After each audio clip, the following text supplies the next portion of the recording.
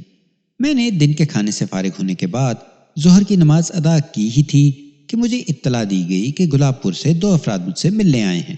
میں نے انہیں فوراً اپنے کمرے میں بلوا لیا۔ ان میں ایک کفیل کریانہ فروش اور دوسرا اس کا بیٹا جمیل تھا۔ رسمی علیک سلیک کے بعد دراز قامت کفیل نے کہا، تھانے دار صاحب، میں نے اپنا وعدہ پورا کر دیا۔ جمیل نے گھر میں قدم رکھا ہی تھا کہ میں اسے لے کر آپ کے پاس آ گیا ہوں۔ شاباش، میں نے سراہنے والے انداز میں کہا۔ کفیل، اگر تمہاری طرح ہر شخص فرض شناسی اور ذمہ داری کا مظاہرہ کرے تو ہمارا ملک جنت سے بھی زیادہ خوبصورت بن سکتا ہے۔ بس جی، میں تو اپنا فرض پورا کرنے کی کوشش کرتا ہوں، وہ سادگی سے بولا۔ آگے اللہ کی مرضی۔ میں نے تائیدی انداز میں گردن ہلائی اور کہا، کفیل، تمہیں تھوڑی دیر کے لیے باہر برآمدے میں بیٹھنا ہوگا۔ میں جمیل سے تنہائی میں چند باتیں کرنا چاہتا ہوں۔ جی ضرور، وہ اٹھ کر کھڑا ہو گیا اور پھر میری طرف دیکھتے ہوئے بولا، تھانے دار صاحب، آپ جمیل سے دل کھول کر باتیں کریں اور مجھے اجازت دیں۔ ٹھیک ہے، تم اگر چاہو تو جا سکتے ہو، وہ بیٹے کی طرف دیکھتے ہوئے بولا۔ جمیل، یہاں سے فارغ ہونے کے بعد تم سیدھے گھر ہی آنا۔ ٹھیک ہے ابا جی، وہ فرما برداری سے بولا، آپ بے فکر ہو کر جائیں۔ کفیل تھانے سے رخصت ہوا تو میں جمیل کی جانب متوجہ ہو گیا۔ وہ ایک گورا چٹا اور پستہ قامت جوان تھا۔ عمر 25 کے ارد گرد نظر آتی تھی۔ اس وقت وہ خاصا غمزدہ دکھائی دیتا تھا۔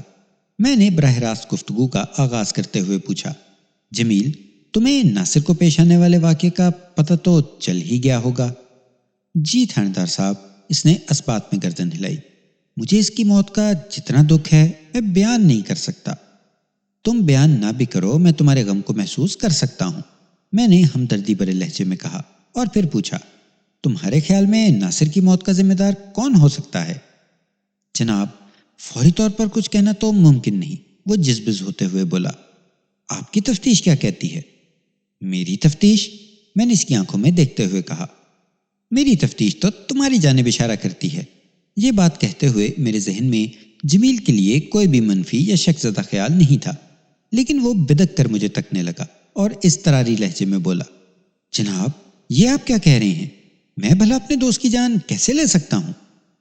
مجھے یقین ہے کہ تم ناصر کی موت کے ذمہ دار نہیں ہو، میں نے تسلی آمیز انداز میں کہا، کیونکہ تم تو پچھلے 3 دن سے گلاب پور میں تھے ہی نہیں۔ پھر؟ اس کی الجھن میں حیرت کا بھی اضافہ ہو گیا۔ پھر آپ نے ایسا کیوں کہا کہ آپ کی تفتیش میری جانب اشارہ کرتی ہے؟ میں نے کچھ بھی غلط نہیں کہا جمیل، میں نے وضاحت کی۔ میری تفتیش تمہاری جانب اس حوالے سے اشارہ کرتی ہے کہ تم مجھے ناصر کے قاتل تک پہنچا سکتے ہو۔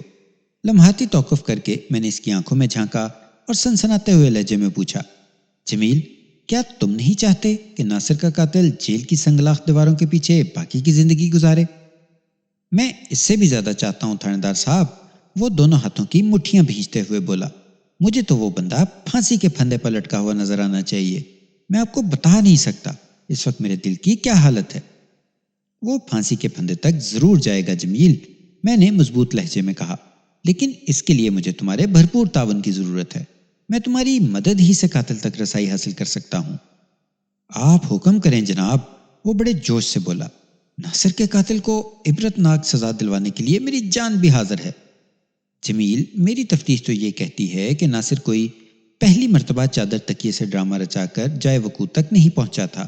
وہ اس سے پہلے بھی کئی بار یہ کھیل کھیل چکا تھا۔ تم اس کے گہرے اور رازدار دوست ہو، یہ بات تمہیں پتہ ہونا چاہیے کہ وہ رات کی تاریکی میں کس مقصد سے وہاں جایا کرتا تھا۔ اس کی آنکھوں اور چہرے پر تذبذب کے آثار پیدا ہوئے۔ مجھے یوں محسوس ہوا جیسے وہ مجھے کچھ بتانے کی کوشش کر رہا ہو، لیکن اندر سے کوئی قوت اسے ایسا کرنے سے روک رہی ہو۔ میں نے وارننگ دینے والے انداز میں کہا، دیکھو جمیل، میں تو حقیقت تک پہنچ ہی گیا ہوں، لیکن میں دیکھنا چاہتا ہوں تم مجھ سے کس حد تک سچ بولتے ہو۔ اس سے یہ بھی پتہ چل جائے گا کہ تم اپنے مقتول دوست سے کتنے مخلص ہو۔ جناب، آپ کس نتیجے پر پہنچے ہیں؟ وہ بے چینی سے بولا۔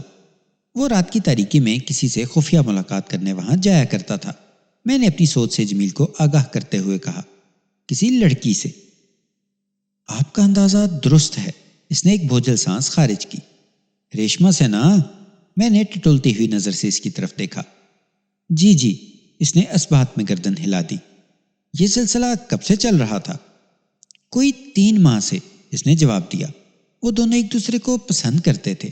پہلے یہ پسندیدگی آنکھوں ہی آنکھوں تک محدود تھی، پھر بات چیت کا سلسلہ بھی چل نکلا، اور پچھلے 2-3 ماہ سے وہ رات کی تاریکی میں چھپ چھپ کر مل بھی رہے تھے۔ گویا ابھی ان کی ملاقاتوں کا معاملہ تازہ تھا۔ میں نے سوچ میں ڈوبے ہوئے لہجے میں کہا، پھر پوچھا، اس عشقیہ داستان سے اور کون کون واقف تھا؟ ناصر نے اپنی محبت کا راز صرف مجھے ہی بتایا تھا۔ وہ بڑے وثوق سے بولا، ریشما اور ناصر کے درمیان میں ہی رابطے کا ذریعہ تھا۔ تم ان کا رابطہ کس طرح کرایا کرتے تھے؟ ریشما ہماری دکان پر سودا لینے آیا کرتی ہے، وہ وضاحت کرتے ہوئے بولا۔ اسے اچھی طرح پتا ہے میں کب دکان پر بیٹھتا ہوں اور کب ابا۔ وہ اسی وقت سودا لینے آتی تھی جب میں دکان پر موجود ہوں۔ میں دونوں کے پیغامات ادھر سے ادھر کر دیا کرتا تھا۔ اوہ، میں نے متاسفانہ انداز میں کہا، تو گویا تم ان دونوں کے بیچ ایک ڈاکیے کا کردار ادا کر رہے تھے۔ وہ ہلکی سی ندامت کے ساتھ بولا، جی ہاں۔ پھر تو تمہیں یہ بھی پتا ہوگا کہ وہ کس رات کھیتوں میں ملاقات کریں گے؟ میں نے پوچھا۔ جی ہاں، مجھے پوری خبر ہوتی تھی، وہ انکشافات کے سلسلے کو آگے بڑھاتے ہوئے بولا۔ بلکہ میں ہی ریشما کو بتایا کرتا تھا کہ کس رات سے کھیتوں میں پہنچنا ہے۔ اگر وہ اپنی آمد کا یقین دلاتی تھی تو پھر میں ناصر کو بتا دیا کرتا تھا۔ ناصر ملاقات کے وقت سے تھوڑی دیر پہلے وہاں پہنچ جایا کرتا تھا۔ کیا ان کی محبت بھری اور اس ملاقات کے موقع پر تم بھی آس پاس موجود رہا کرتے تھے؟ میں نے قریت کا عمل جاری رکھتے ہوئے پوچھا۔ نہیں جناب، وہ نفی میں گردن ہلاتے ہوئے بولا، میں کبھی اس طرف نہیں گیا تھا۔ البتہ دوسرے دن ناصر خود ہی مجھے بتا دیا کرتا تھا کہ ان دونوں کے بیچ کس طرح کی محبت بھری باتیں ہوئی تھیں۔ اچھا، تو تمہیں پوری خبر تھی کہ ان کی محبت کتنی بلندی پر پرواز کر رہی تھی؟ میں نے اس کی آنکھوں میں جھانکتے ہوئے سوال کیا۔ جی تھانے دار صاحب، وہ اسبات میں سر ہلاتے ہوئے بولا۔ وہ دونوں بہت تیزی سے قریب آ رہے تھے۔ ریشما کا اصرار تھا کہ ناصر فوراً اپنا رشتہ اس کے گھر بھیجنے کی کوشش کرے، یعنی اپنے والدین کو رشتہ لینے اس کے گھر بھیجے۔ جمیل خاصے دلچسپ اور اہم انکشافات کر رہا تھا۔ مجھے امید تھی کہ اس کی فراہم کردہ معلومات بڑی نتیجہ خیز ثابت ہوں گی۔ میں نے سوالات کے سلسلے کو آگے بڑھاتے ہوئے پوچھا، کیا ناصر کو بھی شادی کی اتنی ہی جلدی تھی یا وہ محض تفریح کی غرض سے ٹائم پاس کر رہا تھا؟ وہ بھی ریشما کو اپنانے کے لیے انتہائی سنجیدہ تھا جی، مگر اس کی سنجیدگی میں ریشما والی جلد بازی اور بے قراری نہیں تھی، اس نے بتایا۔ میں سمجھتا ہوں ریشما کی بے چینی اور اضطراب کا ایک خاص سبب تھا جس کے پیش نظر وہ جلدی کا تقاضا کر رہی تھی۔ اور وہ سبب کیا تھا برخودار؟ میں نے چونک کر اس کی طرف دیکھا۔ تھانے دار صاحب، وہ بتانے لگا، دراصل بات یہ ہے کہ ریشما کی ماں سردار بی بی اس کا رشتہ اپنی بڑی بہن کے لڑکے سے کرنے کی خواہش مند تھی۔ آج کل ان کے گھر میں یہی باتیں ہو رہی تھیں، لیکن ریشما کا باپ شکور ترخان اس رشتے کے لیے بالکل تیار نہیں۔ وہ ریشما کے دودیال میں اس کی شادی کرنا چاہتا ہے۔ ریشما کو یہ بات بھی پتا ہے کہ بلاخر جیت اس کی ماں ہی کی ہوگی۔ گھر میں شکور ترخان سے زیادہ اس کی بیوی کی چلتی ہے۔ اس صورتحال نے ریشما کو بے حد پریشان کر رکھا تھا۔ وہ نہ تو اپنی خالہ کے بیٹے سے شادی کرنا چاہتی ہے اور نہ ہی شکور کے خاندان میں۔ اسی لیے وہ ناصر پر زور ڈال رہی تھی کہ وہ جلد از جلد اپنے ماں باپ کو اس کے گھر بھیج دے۔ ٹھیک ہے، ریشما کی پریشانی تو سمجھ میں آ رہی ہے، میں نے اس کے خاموش ہونے پر کہا، لیکن ابھی چند باتیں جواب طلب ہیں۔ وہ سوالی انداز میں مجھے دیکھنے لگا۔ جمیل، میں نے اس کے چہرے پر نگاہ جما کر نہایت ہی سنجیدگی سے کہا، ابھی تھوڑی دیر پہلے تم نے مجھے بتایا ہے کہ ریشما اور ناصر کی محبت والا معاملہ تمہارے سوا اور کسی کے علم میں نہیں تھا۔ تم ان دونوں کے مشترکہ رازدار تھے۔ میں غلط تو نہیں کہہ رہا؟ نہیں جناب، حقیقت یہی تھی، وہ بڑے وثوق سے بولا۔ اور تم ہی ان دونوں کے بیچ ملاقات کی سیٹنگ بھی کروایا کرتے تھے، میں نے کہا۔ یہ بات تمہارے ہی توسط سے ریشما تک پہنچا کرتی تھی کہ کس رات کھیتوں میں ناصر اس کا انتظار کر رہا ہوگا، ہے نا؟ جی ہاں، اس نے اسبات میں جواب دیا۔ میں نے پوچھا، تم پچھلے 2 دن سے گلاب پور میں نہیں ہو، ابھی تھوڑی دیر پہلے ٹوبا ٹیکسنگ سے واپس آئے ہو، لیکن ناصر کا قتل پچھلی رات کو ہوا ہے۔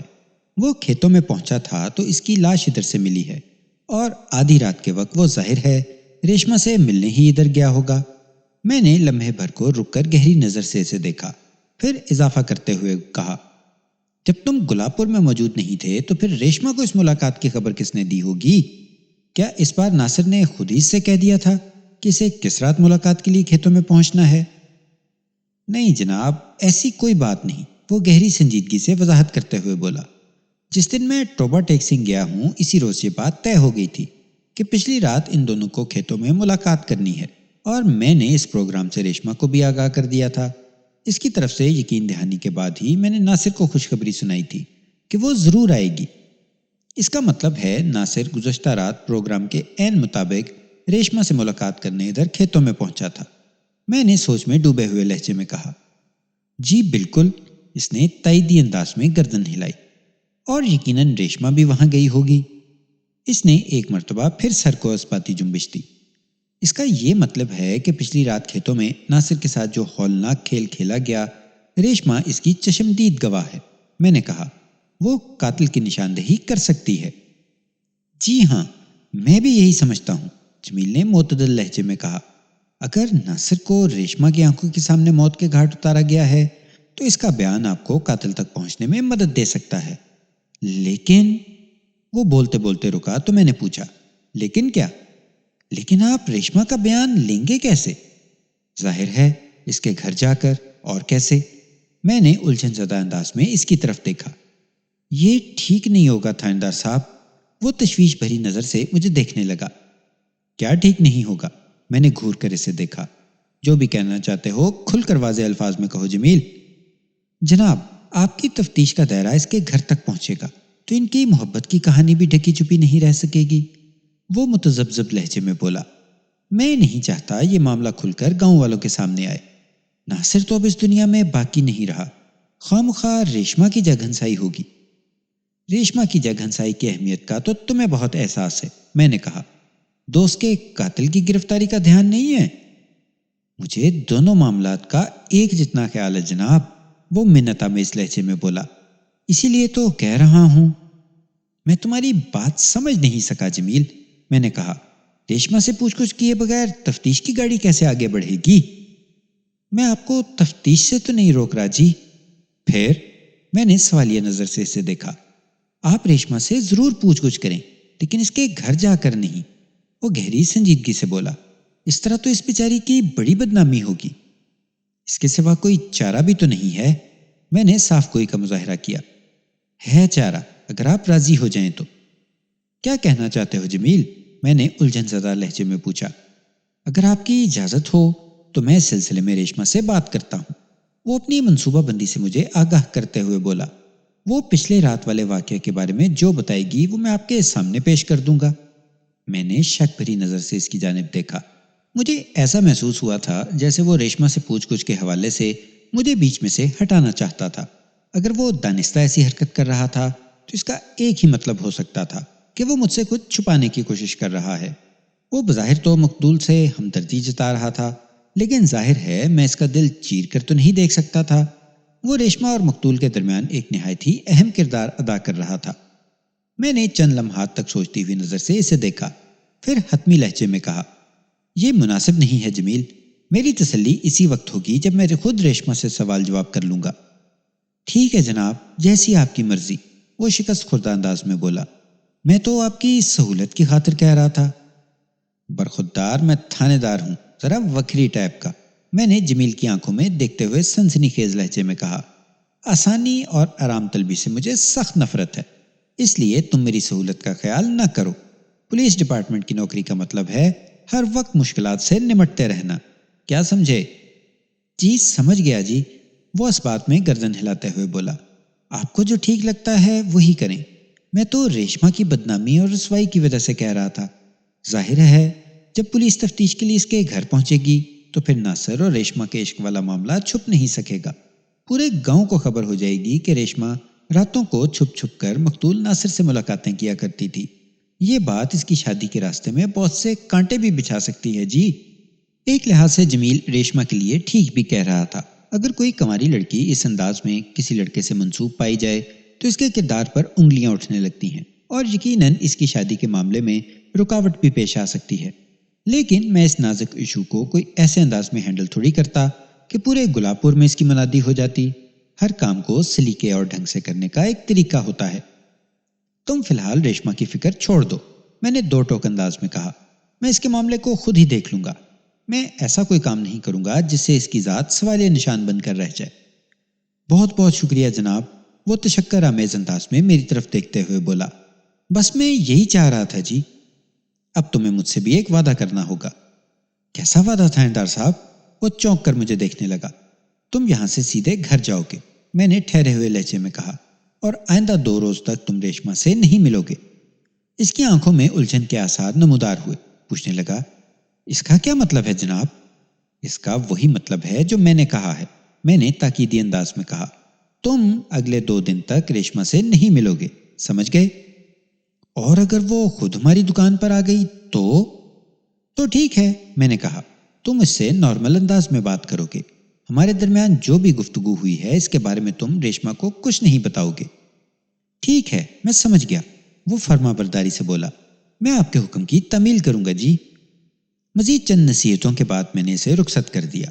وہ جیسے ہی تھانے سے نکلا، میں نے اس کی خبرگیری کے لیے ایک سادہ لباس کانسٹیبل کو اس کی کڑی نگرانی کے لیے روانہ کر دیا۔ میں نے کانسٹیبل کو سمجھا دیا تھا کہ اسے خود کو پوشیدہ رکھ کر کس طرح کام کرنا ہے۔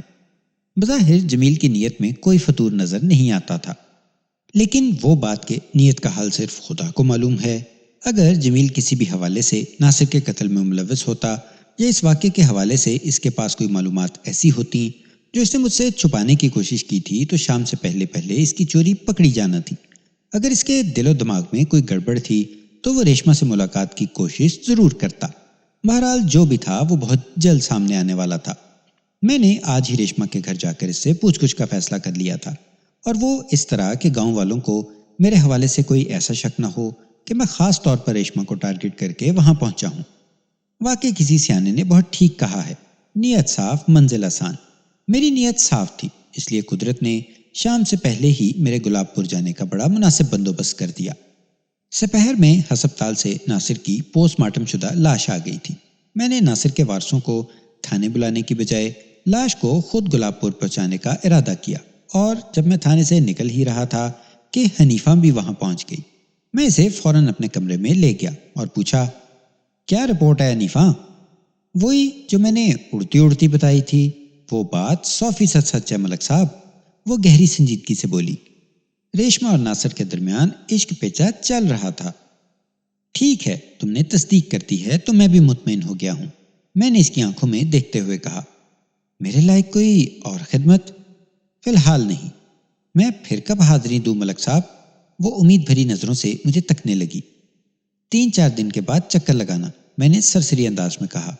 ہسپتال سے ناصر کی لاش آ گئی ہے، اب میں بہت مصروف ہو جاؤں گا۔ میرا انعام تو یاد ہے نا ملک صاحب؟ اور میں تمہیں 3-4 دن کے بعد کس لیے بلا رہا ہوں؟ میں نے کہا۔ انعام کی تم فکر نہ کرو، پہلے بھی ایسا ہوا ہے کہ میں نے تم سے کام لیا ہو اور انعام نہ دیا ہو۔ نہیں ملک صاحب، ایسی تو کوئی بات نہیں، وہ جلدی سے معذرت کرتے ہوئے بولی۔ میں نے تو بس آپ کو یاد ہی دلایا تھا۔ تھوڑی دیر کے بعد وہ سلام کر کے واپس چلی گئی۔ پوسٹ مارٹم کی ابتدائی رپورٹ کے مطابق مقتول ناصر کی موت 25 مئی کی رات کو ہوئی تھی۔ موت کا وقت رات 11 سے 1 بجے کے درمیان بتایا گیا تھا۔ اس کے جسم پر متعدد زخم پائے گئے تھے جو تیز دھار آلات کے ذریعے لگائے گئے تھے۔ زخموں کے تفصیلی معائنے سے یہ بات بھی سامنے آئی تھی کہ حملہ آور 2 سے زیادہ تھے، اور انہوں نے خنجروں اور تیز دھار چھریوں کی مدد سے مقتول کو لہو لہان کر دیا تھا۔ سب سے زیادہ کاری وار اس کے پیٹ اور سینے پر کیے گئے تھے۔ سینے کے خطرناک زخموں نے ہی ناصر کو موت کے منہ میں دھکیل دیا تھا۔ میرا یہ اندازہ 100% درست نکلا تھا کہ ناصر کو موت کے گھاٹ اتارنے والے حملہ آور 1 سے زیادہ افراد تھے، جو ناصر کے لیے اپنے دل و دماغ میں شدید ترین نفرت رکھتے تھے، اور یہ بات بھی طے تھی کہ قاتل ریشما اور ناصر کی شبینہ مصروفیات سے بھی بخوبی آگاہ تھے۔ گویا یہ سیدھا سیدھا زن، زر اور زمین کے مثلث کا ایک زاویہ تھا۔ صحیح صورتحال کیا تھی؟ اس راز سے تو ریشما ہی پردہ اٹھا سکتی تھی۔ میں اس وقت ریشما کے گھر ہی میں بیٹھا ہوا تھا۔ جب میں ناصر کی لاش اس کے ورثہ کے حوالے کرنے گلاب پور پہنچا تھا تو بشیر لوہار کے گھر کے سامنے بہت سے لوگ جمع ہو گئے تھے۔ بعض عمر رسیدہ افراد مجھ سے یہ جاننے کی کوشش میں تھے کہ ناصر کے قاتل کا کچھ پتہ چلا یا نہیں۔ میں نے سب کو موقع محل کی مناسبت سے تسلی بخش جواب دے دیا تھا۔ اس جمگٹھے میں ریشمہ کا باپ شکور ترکھان بھی موجود تھا۔ میں شکور ترکھان کو چپکے سے ایک طرف لے گیا اور گہری سنجیدگی سے کہا، شکور، میں قتل کی اس واردات کے سلسلے میں تم سے بھی تھوڑی پوچھ گچھ کرنا چاہتا ہوں۔ مجھ سے؟ وہ حیرت بھرے لہجے میں بولا، جیسے توقع نہ ہو کہ میں اس سے بھی کچھ پوچھ سکتا ہوں۔ شکور، تم بھی چاہتے ہوگے کہ میں جلد از جلد ناصر کے قاتل کو گرفتار کر کے عبرتناک سزا دلواؤں۔ میں نے اس کے سوال کو نظر انداز کر کے کہا، جی تھانے دار صاحب۔ وہ اس بات میں گردن ہلاتے ہوئے بولا، اس گاؤں کا بچہ بچہ یہی چاہتا ہے۔ ناصر تو پورے گلاب پور کی عزت و آبرو تھا۔ میں نے دل میں کہا، تمہیں کیا پتا کہ گلاب پور کی عزت و آبرو تمہاری عزت و آبرو کے ساتھ کون سا کھیل کھیل رہا تھا۔ پھر زبان سے کہا، بس تو پھر تمہیں میرے سوال کا جواب دینے پر کوئی اعتراض نہیں ہونا چاہیے۔ میں تو فردن فردن سبھی سے پوچھ گچھ کر رہا ہوں۔ یہ میری ڈیوٹی اور تفتیش کا حصہ ہے شکور۔ شکور ترکھان کی باتوں سے مجھے یہ تو اندازہ ہو گیا تھا کہ وہ اپنی بیٹی اور مقتول کے باہمی تعلقات سے آشنا نہیں تھا۔ ان دونوں نے محبت کی پینگیں اس احتیاط کے ساتھ بڑھا رکھی تھیں کہ ہمہ شمع تو کیا، خواص کو بھی اس کے کانو کان خبر نہیں تھی، ورنہ کہیں سے تو آواز نکلتی۔ میں نے ادھر ادھر نگاہ دوڑانے کے بعد کہا، شکور، یہاں کھڑے ہو کر بات کرنا مناسب نہیں ہوگا، کیوں نہ تمہارے گھر میں آرام سے بیٹھ کر اس موضوع پر گفتگو کریں؟ ٹھیک ہے جناب، وہ تائیدی انداز میں گردن ہلاتے ہوئے بولا، آپ آئیں میرے ساتھ۔ میں خاموشی سے اس کے ساتھ چل پڑا اور اس وقت اسی کے گھر کی بیٹھک میں بیٹھا ہوا تھا۔ شکور ترکھان کی 2 اولادیں تھیں، ایک بیٹی ریشم عرف ریشمہ اور اس کا چھوٹا بھائی شاہد جو بھی 12 سال کا تھا اور اس وقت گھر سے باہر اپنے دوستوں کے ساتھ کھیل کود میں مصروف تھا۔ تھوڑی دیر میں شکور کی بیوی سردار بی بی بھی چائے کی ٹرے اٹھائے بیٹھک میں آ گئی اور وہیں میرے سامنے جم کر بیٹھ گئی۔ شکور ترکھان نے بڑے احترام سے کہا، تھانے دار صاحب، آپ چائے لیں اور مجھ سے سوال بھی کرتے جائیں۔ سردار بی بی بھی ادھر ہی بیٹھی ہے، اس سے بھی جو پوچھنا ہو پوچھ لیں۔ آپ کی بیٹی ریشمہ کہاں ہے؟ میں نے ٹھہرے ہوئے لہجے میں پوچھا۔ سردار بی بی نے بتایا، وہ گھر میں ہی ہے جناب، کل سے اسے بخار چڑھا ہوا ہے، حکیم جی سے دوائی بھی لا کر دی ہے، لیکن کوئی خاص فرق نہیں پڑا۔ بخار تھوڑی دیر کے لیے کم ہوتا ہے، پھر پھک کر چڑھ جاتا ہے۔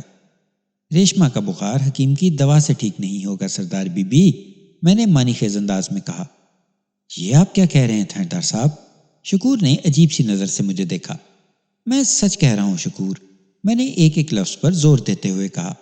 ریشمہ کو عشق کا بخار چڑھا ہوا ہے۔ ناصر کی المناک موت نے اس کے دل و دماغ کو جھنجھوڑ کر رکھ دیا ہے۔ میرے اس انکشاف پر دونوں میاں بیوی نے الجھن زدہ نظروں سے ایک دوسرے کو دیکھا، پھر بیک زبان ہو کر بولے، ہماری تو کچھ سمجھ میں نہیں آ رہا جی۔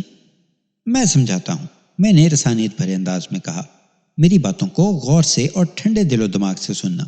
میں آپ لوگوں کو کوئی فرضی کہانی نہیں سنانے لگا، یہ ایک تلخ حقیقت ہے، اور میں پوری تفتیش کے بعد ہی پوری ذمہ داری کے ساتھ یہ سب کچھ آپ کو بتا رہا ہوں۔ وہ حیرت اور پریشانی کے ملے جلے تاثرات کے ساتھ آنکھیں پھاڑے مجھے تکنے لگے۔ میں نے نہایت ہی مختصر مگر جامع اور مؤثر الفاظ میں انہیں صورتحال سے آگاہ کر دیا، اور آخر میں شکور ترکھان کی طرف دیکھتے ہوئے کہا، میں دراصل تم سے نہیں بلکہ تمہاری بیٹی سے پوچھ گچھ کرنے کے لیے یہاں آیا ہوں۔ مجھے امید ہے ریشمہ ناصر کے قاتل تک میری رہنمائی کر سکتی ہے۔ مجھے تو بالکل بھی یقین نہیں آ رہا، سردار بی بی پریشانی کے عالم میں بولی۔ شکور میری بات سن کر کسی گہری سوچ میں غرق ہو گیا تھا۔ میں نے تسلی آمیز لہجے میں کہا، پریشان یا فکر مند ہونے کی کوئی ضرورت نہیں، یہ معاملہ اسی گھر کی 4 دیواری کے اندر رہے گا۔ ریشمہ میری بیٹی کی طرح ہے، میں جانتا ہوں اس نے کوئی گناہ نہیں کیا، ناصر کی موت میں اس کا کوئی ہاتھ نہیں۔ آپ اسے یہاں بلائیں یا مجھے اس کے پاس لے جائیں، میں آپ لوگوں کے سامنے سے چند سوالات کروں گا اور خاموشی سے واپس چلا جاؤں گا۔ میں اگر چاہتا تو زبردستی بھی اپنا مقصد حاصل کر سکتا تھا۔ میں اس علاقے کا تھانے دار تھا، کسی میں میرے سامنے دم مارنے کی مجال نہیں تھی، لیکن میں تھانے دار ہونے کے ساتھ ہی ایک عزت دار انسان بھی تھا اور دوسروں کی عزت کا بھی احساس تھا میرے دل میں۔ مجھے اچھی طرح اندازہ ہو گیا تھا کہ ناصر اور ریشمہ والے معاملے سے اس کے ماں باپ واقف نہیں تھے، اور میری زبانی یہ احوال سننے کے بعد وہ دونوں گویا زمین میں گڑے جا رہے تھے۔ میں وہاں انہیں ذلیل کرنے نہیں آیا تھا، لہٰذا مجھے ایسا کوئی کام نہیں کرنا تھا جس سے ان کی عزت کا جنازہ نکل جائے۔ بادل نے خواستہ مجھے گھر کے اندرونی حصے میں ریشما کے پاس پہنچا دیا گیا۔ ہمارے درمیان یہ طے ہو گیا تھا کہ پوچھ گچھ کے دوران وہ لوگ ریشما کے قریب نہیں بیٹھیں گے، بلکہ دروازے کے پیچھے کھڑے ہو کر ہمارے درمیان ہونے والی گفتگو سنتے رہیں گے۔ یہ احتیاط اس لیے برتی گئی تھی کہ بعد ازاں ریشما کو اپنے والدین کی نگاہوں کا سامنا کرتے ہوئے شرمندگی کا احساس نہ ہو۔ میں نے شکور ترکھان اور اس کی بیوی کو اس بات کا پابند بنا دیا تھا کہ وہ میرے جانے کے بعد ریشما سے کسی نوعیت کی باز پرس نہیں کریں گے، بلکہ اس قصے کو بھول ہی جائیں گے۔ اسی میں ان کی بھلائی تھی۔ وہ اس بات کے لیے تہ دل سے میرے شکر گزار تھے کہ میں نے انہیں اعتماد میں لے کر ان کا مان رکھا تھا۔ جب وہ مجھے ریشما کے پاس پہنچا کر واپس چلے گئے تو میں نے ہمدردی بھرے لہجے میں کہا، ریشما، میں ایک خاص مقصد سے تمہارے پاس آیا ہوں۔ اس نے اپنی موٹی موٹی آنکھوں سے مجھے دیکھا، لیکن منہ سے کچھ نہیں بولی۔ وہ 20-21 سال کی ایک دلکش و خوبصورت لڑکی تھی، لیکن اس وقت بخار نے اس کا حال بحال کر رکھا تھا۔ میں نے ٹھہرے ہوئے لہجے میں کہا، میں نے تمہارے ماں باپ کو کچھ نہیں بتایا، لیکن سچ یہ ہے کہ میں تم سے ناصر کے بارے میں پوچھنے آیا ہوں۔ ناصر کے ذکر پر وہ چونک کر مجھے دیکھنے لگی۔ اس کی کنول کٹورا آنکھوں میں نمی اتر آئی۔ وہ بھیگی ہوئی آواز میں بولی، کیا پوچھنا چاہتے ہیں؟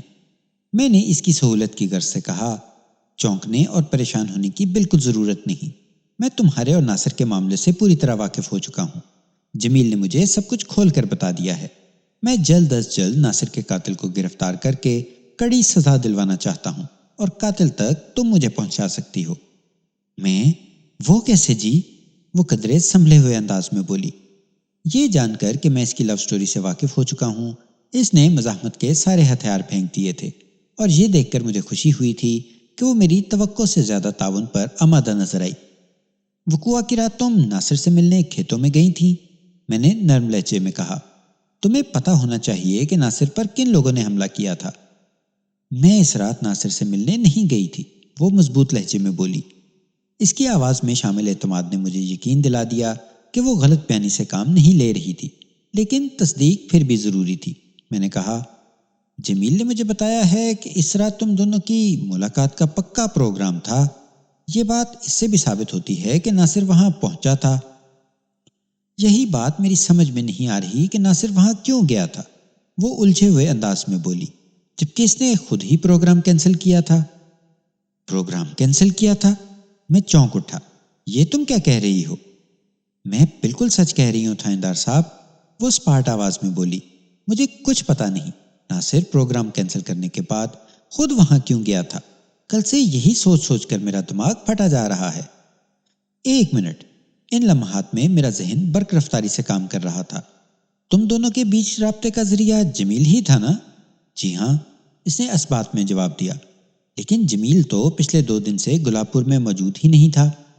میں نے اس کی آنکھوں میں دیکھتے ہوئے پوچھا، پھر پروگرام کینسل کرنے والی بات تمہیں کس نے بتائی تھی؟ امتیاز نے، وہ ٹھہرے ہوئے لہجے میں بولی۔ کون امتیاز؟ میں نے تیز آواز میں پوچھا۔ امتیاز چاچا مقبول کا لڑکا ہے جی، اس نے جواب دیا۔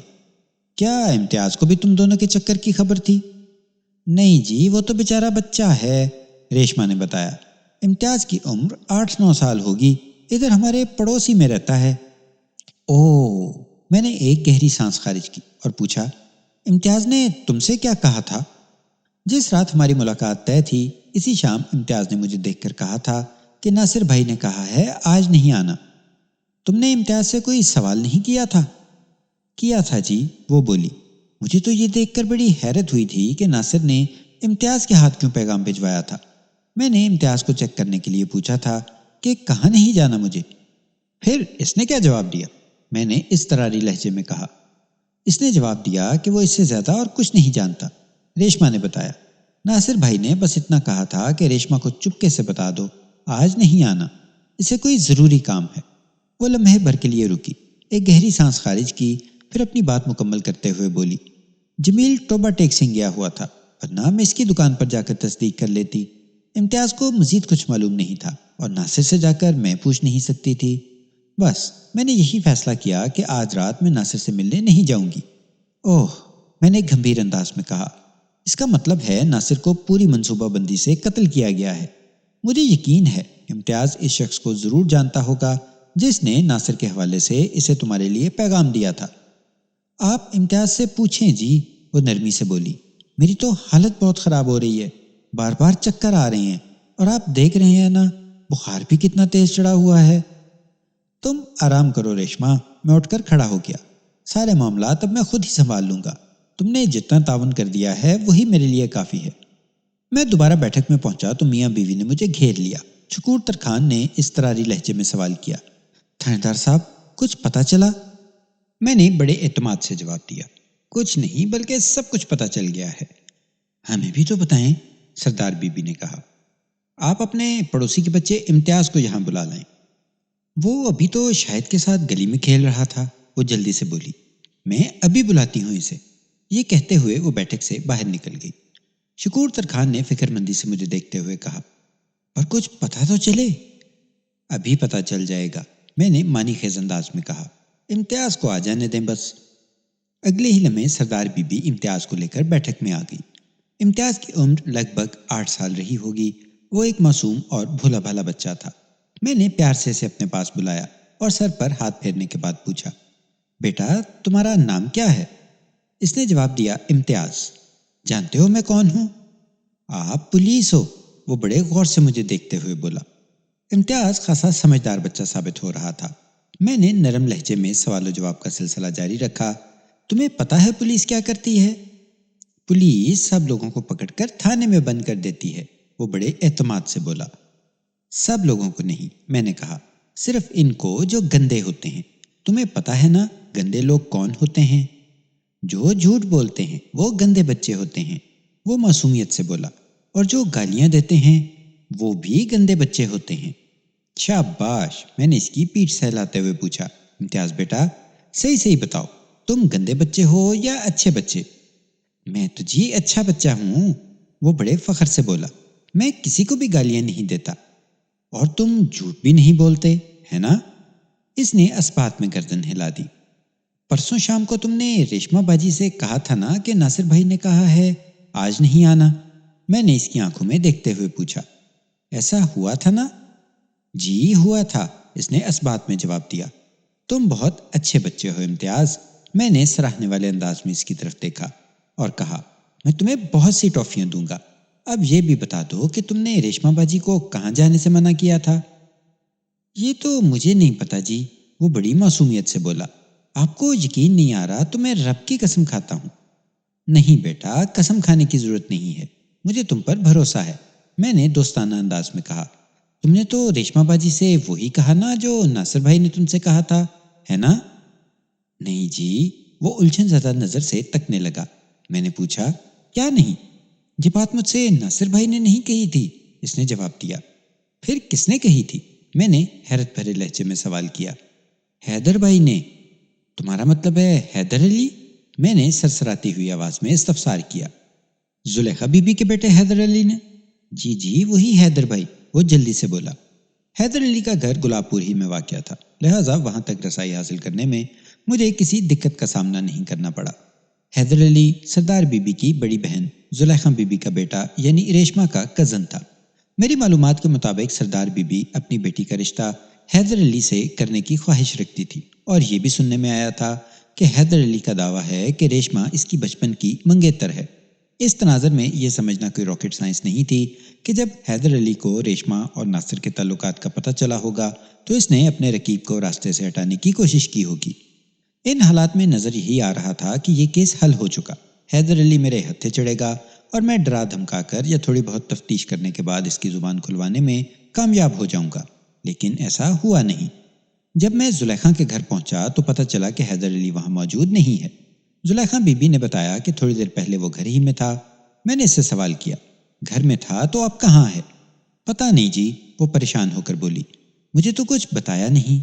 ایک لمحے کو رک کر اس نے پوچھا، پر بات کیا ہے جی، آپ حیدر علی کو کیوں ڈھونڈ رہے ہیں؟ اس کی تشویش بجا تھی، پولیس کسی دروازے تک چلی آئے اور اس گھر کے کسی مکین کے بارے میں پوچھ گچھ کرے تو اہل خانہ کا فکر مند ہو جانا عین فطری بات ہے۔ میں زلیخا کو اندھیرے میں نہیں رکھنا چاہتا تھا، لہٰذا نہایت ہی ٹھہرے ہوئے لہجے میں کہا، تمہیں یہ تو پتہ ہے نا کہ گلاب پور کا ایک گبرو نوجوان قتل ہو گیا ہے؟ بات ختم کر کے میں نے اس کی آنکھوں میں جھانکا۔ جی، وہ جلدی سے اسبات میں گردن ہلاتے ہوئے بولی۔ بشیر لوہار کے جواں جہاں بیٹے ناصر کو کسی ظالم نے بڑی بے دردی سے قتل کر دیا ہے۔ کسی نے نہیں، کسی خاص بندے نے۔ میں نے اس کی آنکھوں میں بہت دور تک دیکھتے ہوئے کہا۔ خاص بندے نے؟ کون خاص بندہ جی؟ وہ بکھری ہوئی آواز میں بولی۔ جس کی تلاش مجھے تمہارے گھر تک لے آئی ہے، میں نے معنی خیز انداز میں کہا۔ تمہارا لاڈلا بیٹا حیدر علی۔ اوہ، وہ ایک سراسیمہ سانس خارج کرتے ہوئے بولی۔ میرا بیٹا قتل نہیں کر سکتا، آپ کو کوئی غلط فہمی ہوئی ہے۔ ہر ماں باپ کا یہی خیال ہوتا ہے کہ ان کا بیٹا بہت معصوم ہے، میں نے ایک ایک لفظ پر زور دیتے ہوئے کہا۔ وہ گھر سے سیدھا مسجد جاتا ہے اور مسجد سے گھر، لیکن جب پولیس کسی ایسے جلیبی کی طرح سیدھے بندے کو تفتیش کی چکی میں ڈالتی ہے تو پھر دودھ کا دودھ اور پانی کا پانی ایک دم الگ ہو جاتا ہے۔ میں پکے ثبوت کے ساتھ یہاں آیا ہوں۔ کون سا ثبوت؟ وہ کمزور سی آواز میں بولی۔ ثبوت حیدر کی زبان ہی سے تمہیں سناؤں گا، میں نے زومانی انداز میں کہا۔ ذرا وہ میرے ہاتھ تو لگ جائے۔ پتہ نہیں آپ کس قسم کی باتیں کر رہے ہیں تھانے دار صاحب، وہ مریل سی آواز میں بولی۔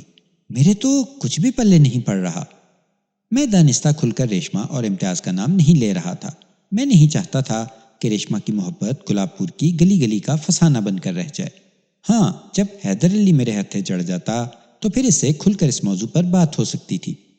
میں نے حیدر علی کو اس کے گھر سے غائب پا کر پورے گلاب پور میں تلاش کرایا، مگر وہ کہیں سے بھی دستیاب نہ ہو سکا۔ اس کا ایک ہی مطلب تھا کہ وہ گاؤں سے باہر جا چکا ہے۔ گاؤں کا کوئی فرد حیدر علی کے بارے میں نہیں جانتا تھا کہ اس وقت وہ کہاں ہوگا۔ اس صورتحال میں ایک خیال بڑی سرعت سے میرے دماغ سے گزرا، اور وہ یہ کہ کہیں گاؤں میں پولیس کی آمد نے سے چکنا تو نہیں کر دیا اور وہ خود ہی کہیں ادھر ادھر ہو گیا ہو۔ حیدر علی کی یہ پرسرار گمشدگی بھی اس امر کی جانب اشارہ کرتی تھی کہ دال میں کچھ کالا ضرور ہے۔ میں کافی دیر سے گلاب پور میں موجود تھا۔ میں نے مقتول ناصر کی لاش کو اس کے ورثہ کے حوالے کرنے کے بعد شکور ترخان کے گھر کا رخ کیا تھا، جہاں شکور کے علاوہ اس کی بیٹی ریشما سے بھی میری تفصیلی بات ہوئی تھی، جو اب ایک کیس کا اہم کردار بن چکی تھی۔ ممکن ہے حیدر علی نے مجھے شکور کے گھر جاتے ہوئے دیکھ لیا ہو اور دل کے چور نے اس کے کان کھڑے کر دیے ہوں، لہٰذا وہ منظر سے غائب ہو گیا ہو۔ حیدر علی کا فوری طور پر دستیاب ہونا بہت ضروری تھا، جو عملاً مجھے ممکن دکھائی نہیں دیتا تھا۔ میں نے زلیخا کو ہدایت کی کہ اس کا بیٹا حیدر علی جیسے ہی گھر آئے وہ اسے میرے پاس تھانے بھیج دے۔ اس نے میرے احکام کی تکمیل کا یقین دلایا اور میں گلاب پور سے نکل کر اپنے تھانے آ گیا۔ تھانے آ کر میں نے ایک اہم کام یہ کیا کہ ایک سادہ لباس پولیس اہلکار کو حیدر علی کی تلاش پر مامور کر دیا۔ اسے گلاب پور میں رہتے ہوئے گاؤں کے اندرونی حالات پر نظر رکھنا تھی اور یہ بھی معلوم کرنا تھا کہ اگر حیدر علی واقعی گاؤں سے باہر گیا ہے تو وہ کہاں جا سکتا ہے۔ ایک امکان یہ بھی تھا کہ وہ گاؤں میں کہیں چھپا بیٹھا ہو۔ آئندہ روز میں فجر کی نماز سے فارغ ہوا ہی تھا کہ دروازے پر دستک ہوئی۔ میں نے کوارٹر کا صحن عبور کرنے کے بعد داخلی دروازہ کھولا تو سامنے کانسٹیبل نیاز کھڑا تھا۔ میں نے سوالیہ نظر سے اس کی طرف دیکھا۔ وہ میری نگاہ کا مطلب سمجھتے ہوئے جلدی سے بولا، ملک صاحب، اتنی صبح تکلیف دینے کے لیے معذرت چاہتا ہوں، مگر بات ہی ایسی ہے کہ… تکلیف اور معذرت کی بات چھوڑو، میں نے اس کی بات مکمل ہونے سے پہلے ہی کہہ دیا۔ میں خود کو 24 گھنٹے ڈیوٹی پر تصور کرتا ہوں، تم بتاؤ معاملہ کیا ہے؟ گلاب پور سے ایک اہم اطلاع آئی ہے، وہ سرسراتی ہوئی آواز میں بولا۔ آپ نے جس کانسٹیبل کو سادہ لباس میں وہاں حیدر علی کی نگرانی پر مامور کر رکھا ہے، اس نے ایک بندے کے ذریعے یہ اطلاع دی ہے کہ حیدر علی رات کے آخری پہر واپس آیا تھا اور اس وقت اپنے گھر میں سو رہا ہے۔ یہ واقعی انکشاف انگیز اور اہم اطلاع تھی۔ میں نے کانسٹیبل نیاز کی آنکھوں میں دیکھتے ہوئے اسبات میں گردن ہلائی اور فیصلہ کن لہجے میں کہا، نیاز، حوالدار بخش علی سے کہو کہ ابھی اور اسی وقت اطلاع کنندہ کے ساتھ گلاب پور روانہ ہو جائے اور پہلی فرصت میں حیدر علی کو گرفتار کر کے تھانے لے آئے۔ جی جو حکم ملک صاحب، اس نے مؤدبانہ انداز میں گردن جھکا کر کہا اور تھانے کے اندرونی حصے کی جانب قدم بڑھا دیے۔ میں نے کوارٹر کا داخلی دروازہ بند کیا اور حیدر علی کے بارے میں سوچتے ہوئے ناشتے میں مصروف ہو گیا۔ ابھی تک حالات و واقعات کی جو کڑیاں میرے ہاتھ لگی تھیں، ان سے بننے والی زنجیر حیدر علی کو مجرم کی شکل میں پیش کرتی تھی۔ وہ ریشما کو اپنی مانگ یعنی منگیتر گردانتا تھا۔ امتیاز والے واقعے سے یہ بات بھی ظاہر ہوتی تھی کہ حیدر علی کو ریشما اور مقتول ناصر کے تعلقات کا علم تھا، لہٰذا اس امر کے امکانات کو نظر انداز نہیں کیا جا سکتا تھا کہ حیدر علی نے اپنی راہ کا کانٹا ہٹانے کی کوشش کی ہوگی۔ ناشتے کے بعد جب میں تیار ہو کر تھانے پہنچا تو سورج کافی اوپر تک اٹھ چکا تھا۔ آج گزشتہ چند روز کی بنسبت گرمی کی شدت میں کچھ کمی محسوس ہو رہی تھی، مگر اسے سہانا موسم نہیں کہا جا سکتا تھا۔ گرمی کم ہو یا زیادہ اس کا اپنا تکلیف دہ مزاج ہوتا ہے۔ کچھ ہی دیر کے بعد حوالدار بخش علی مطلوبہ شخص حیدر علی کو گرفتار کر کے تھانے لے آیا۔ حیدر علی کی نگرانی پر مامور سادہ لباس پولیس اہلکار تو ان کے ہمراہ تھا ہی، اس کے علاوہ بھی ایک شخصیت ان کے ساتھ تھی، اور وہ تھی حیدر علی کی ماں Zulaikha be be, Sardar be be کی بڑی بہن۔ زلیخا اپنے بیٹے کی گرفتاری پر اچھا خاصا واویلا مچا رہی تھی، جس کی وجہ سے تھانے کا ماحول کسی مچھلی بازار کا منظر پیش کر رہا تھا۔ حیدر علی اصل مجرم تھا یا نہیں، اس بات کا حتمی فیصلہ تو تفتیش کے بعد ہی کیا جا سکتا تھا، لہٰذا موقع محل کے مطابق ایک ماں کے جذبات کی قدر اور احترام بھی واجب تھا۔ زلیخا بی بی شور کیوں مچا رہی ہو؟ میں نے برہمی سے کہا۔ ہائے، وہ عجیب سے دکھی لہجے میں بولی، آپ میرے جوان جہاں بیٹے کو گرفتار کر کے لائے ہیں اور میں فریاد بھی نہ کروں؟ میں نے تو تمہارے بیٹے کو پوچھ گچھ کے لیے تھانے بلوایا ہے، پھانسی لگانے کے لیے تو نہیں۔ میں نے ڈانٹنے والے انداز میں سے سمجھانے کی کوشش کی۔ تمہیں پریشان ہونے کی ضرورت نہیں ہے، میں نے نرم لہجے میں کہا۔ میرا حیدر قاتل نہیں ہو سکتا، وہ اضطراری لہجے میں بولی۔ آپ خواہ اس بیچارے پر شک کر رہے ہیں۔ میں کچھ بھی خواہ نہیں کرتا، میں نے ایک ایک لفظ پر زور دیتے ہوئے کہا۔ اگر تمہارا بیٹا بے قصور ہے تو میں اس بات کی تمہیں گارنٹی دیتا ہوں کہ اس کا بال بی بی کا نہیں ہوگا۔ میں حیدر علی کا دشمن نہیں ہوں، مگر میں اپنے فرض سے مجبور ہوں، قانون کے تقاضے پورے کرنا ضروری ہیں۔ مجھے اندازہ نہیں کہ میری بات کس حد تک اس کی سمجھ میں آئی تھی، تاہم میری تسلی نے کسی حد تک اسے مطمئن کر دیا۔ وہ بھررائی ہوئی آواز میں بولی، اللہ کرے گا میرا بیٹا بے گناہ ثابت ہوگا۔ میرا مشورہ ہے کہ تم واپس گلاب پور چلی جاؤ، میں نے معتدل انداز میں کہا۔ اگر حیدر علی بے قصور ثابت ہوا تو وہ آج کا سورج غروب ہونے سے پہلے صحیح سلامت اپنے گھر پر تمہاری نظر کے سامنے موجود ہوگا۔ اس کا تھانے سے جانے کو جی نہیں چاہ رہا تھا، تاہم میرے سمجھانے بجھانے پر وہ گھر جانے کے لیے راضی ہو گئی۔ میں نے حیدر علی کو اپنے کمرے میں طلب کر لیا۔ حوالدار بخش علی بھی اس کے ساتھ ہی تھا۔ حیدر علی میرے سامنے کھڑا ہو گیا تو میں کچھ لمحے کے لیے گہری نظر سے اس کے چہرے کا جائزہ لیتا رہا، پھر چپتے ہوئے لہجے میں پوچھا، حیدر، اس کمرے میں تمہاری زبان کھل جائے گی یا تمہیں ڈرائنگ روم کی سیر کرانا پڑے گی؟ اس کے چہرے پر ایک رنگ سا آ کر گزر گیا۔ میں نے واضح طور پر محسوس کیا کہ میرے سوال پر وہ اندر سے دہل کر رہ گیا تھا، تاہم خود کو مضبوط ظاہر کرنے کی اداکاری کرتے ہوئے بولا، جی میں نے کیا کیا ہے؟ کیا کیا ہے کہ تخم؟ میں نے دھاڑ کر کہا۔ یہ بھی بتاؤں کہ تمہارے کالے کرتوت کیا کیا ہیں؟ وہ سراسیمہ نظر سے مجھے تکنے لگا۔ میں نے کہا، تم نے ناصر کو قتل کیا ہے؟ نہیں جی، وہ نفی میں گردن ہلاتے ہوئے بولا، میں نے کسی کو قتل نہیں کیا۔ پھر ناصر کا قاتل کون ہے؟ میں نے اس کی آنکھوں میں جھانکتے ہوئے سوال کیا۔ مجھے کچھ پتہ نہیں تھا صاحب۔ تمہیں یہ تو پتہ ہے نا کہ ریشما تمہاری بچپن کی مانگ ہے، میں نے ٹٹولتے ہوئے انداز میں کہا۔ جی ہاں، وہ اس بات میں گردن ہلاتے ہوئے بولا، اور یہ بھی تمہارے علم میں تھا کہ مقتول ناصر صاحب اور تمہاری مانگ ریشم میں پچھلے کچھ عرصے سے عشق پیچا چل رہا تھا، ہے نا؟ یہ آپ کیا کہہ رہے ہیں تھاندار صاحب؟ وہ مصنوعی حیرت کا اظہار کرتے ہوئے بولا۔ میں وہی کہہ رہا ہوں جو تم اچھی طرح سمجھ چکے ہو۔ میں نے گھور کر اسے دیکھا۔ سیدھی طرح حقیقت کا اعتراف کرتے ہو یا میں کوئی دوسرا طریقہ اختیار کروں؟ میں بالکل سچ کہہ رہا ہوں جناب، وہ نگاہ چراتے ہوئے بولا۔ میں نے ناصر کو قتل نہیں کیا۔ ناصر کے قتل والی بات پہلے ہو چکی، میں نے درست لہجے میں کہا۔ ابھی میرے اس سوال کا جواب دو کہ تمہیں ریشما اور ناصر کے باہمی تعلقات کا علم تھا یا نہیں، ہاں یا نہ؟ نہیں، وہ تھوک نگلتے ہوئے بولا، میں اس سلسلے میں کچھ نہیں جانتا۔ میں نے تیز نظر سے گھورتے ہوئے اس سے سوال کیا، تم تو امتیاز کو بھی نہیں جانتے ہوگے نا؟ کون امتیاز؟ وہ بکھری ہوئی آواز میں بولا۔ مقبول چاچا کا بیٹا امتیاز، میں نے دانت پیستے ہوئے کہا، جس کی عمر 8 سال ہوگی اور جو ریشما کے بھائی شاہد کا دوست اور ان کا پڑوسی بھی ہے۔ لمحاتی توقف کر کے میں نے گہری سانس خارج کی اور پھر اپنی بات مکمل کرتے ہوئے کہا، کچھ یاد آیا یا تمہارے سر میں چھترول کرنا پڑے گی؟ اچھا، آپ اس بچے کی بات کر رہے ہیں، وہ بے نیازی سے بولا۔ ہاں، وہی بچہ جس کے ہاتھ تم نے ریشما کے لیے یہ پیغام بھجوایا تھا، میں نے ایک ایک لفظ پر زور دیتے ہوئے کہا، کہ ناصر بھائی نے کہا ہے آج نہیں آنا۔ میں نے تو اس سے ایسی کوئی بات نہیں کہی تھی، وہ گڑبڑائے ہوئے انداز میں بولا۔ تمہارے اس کارنامے کے 2 گواہ موجود ہیں، میں نے ٹھہرے ہوئے لہجے میں کہا۔ ایک امتیاز جس کے ہاتھ تم نے یہ پیغام بھجوایا تھا، اور دوسری ریشما جس کے لیے تم نے یہ پیغام بھجوایا تھا۔ اب بتاؤ کیا کہتے ہو؟ وہ میری اس چڑھائی کے نتیجے میں بری طرح بوکھلا گیا اور اپنی جان بچانے کے لیے آئیں بائیں شائیں کرنے لگا۔ حوالدار نے مجھ سے مخاطب ہوتے ہوئے کہا، ملک صاحب، یہ کتے کا تخم آپ کی بات نہیں سمجھ رہا۔ آپ 1 گھنٹے کے لیے اسے میرے حوالے کر دیں، پھر دیکھیں کس طرح یہ فر بولنے لگے گا۔ اور میں نے حیدر علی کو حوالدار بخش کے حوالے کر دیا۔ کسی بھی مجرم کی بحث اس وقت تک ہوتی ہے جب تک وہ پولیس کے ہتھے نہیں چڑھ جاتا۔ ایک مرتبہ قانون کی گرفت میں آ جائے تو پھر پولیس کے پاس اس کی زبان کھلوانے کے 101 طریقے ہوتے ہیں۔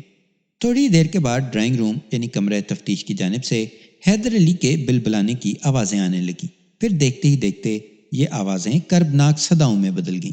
1 گھنٹہ سے بھی پہلے حوالدار نے میرے کمرے میں آ کر خوشخبری سنائی، ملک صاحب مبارک ہو، حیدر نے اقبال جرم کر لیا ہے، آپ اس کا بیان لے لیں۔ مطلب یہ کہ اس نے ناصر کو قتل کرنے کا اقرار کر لیا ہے۔ میں نے سوالیہ نظر سے بخش علی کی جانب دیکھا۔ جی نہیں، وہ نفی میں گردن ہلا کر رہ گیا۔ میں نے حیرت بھرے لہجے میں پوچھا، پھر؟ حوالدار رازدارانہ انداز میں مجھے ان انکشافات سے آگاہ کرنے لگا جو اس کی کاری محنت کے نتیجے میں حیدر علی کی زبان سے ہوئے تھے۔ حیدر علی قتل میں بالواسطہ ملوث نہیں تھا، یہ کام اس نے بلا واسطہ کیا تھا۔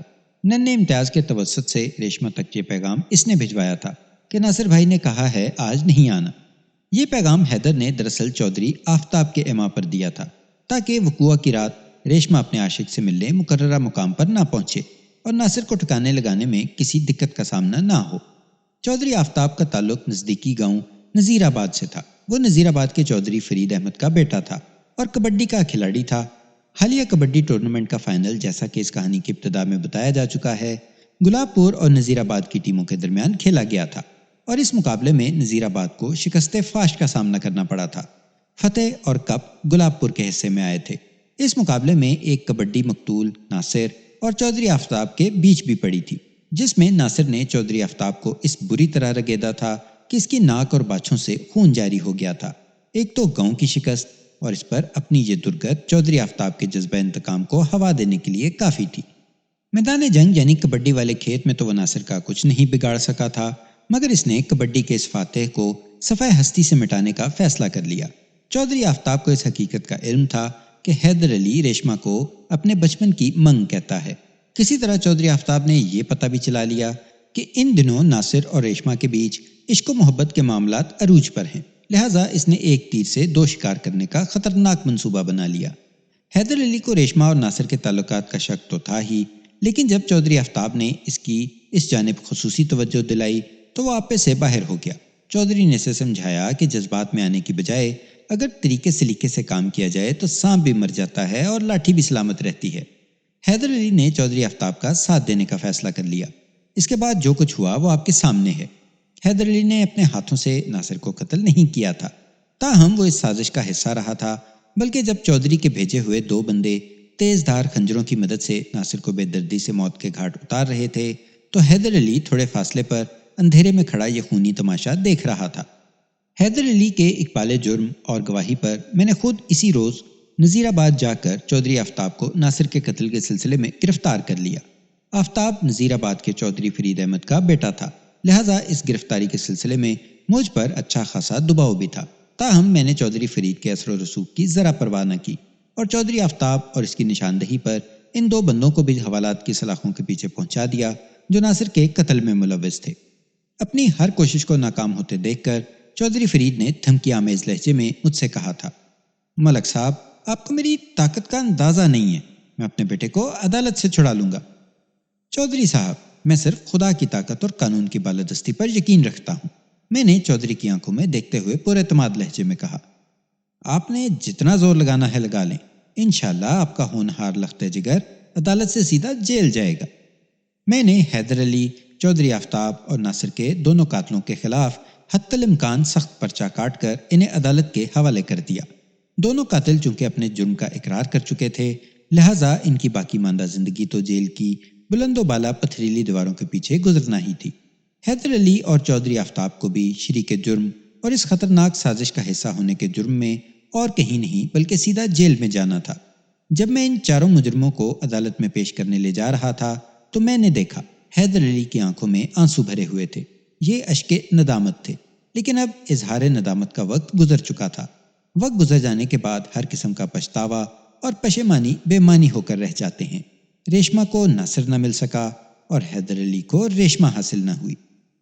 تو یہ تھی سامعین آج کی نشست۔ امید ہے آپ کو پسند آئی ہوگی۔ انشاءاللہ ملتے ہیں اگلی نشست میں۔ چینل کو سبسکرائب کریں، شیئر کریں اور کامنٹس میں اپنی رائے کا اظہار ضرور کریں۔ اللہ نگہبان۔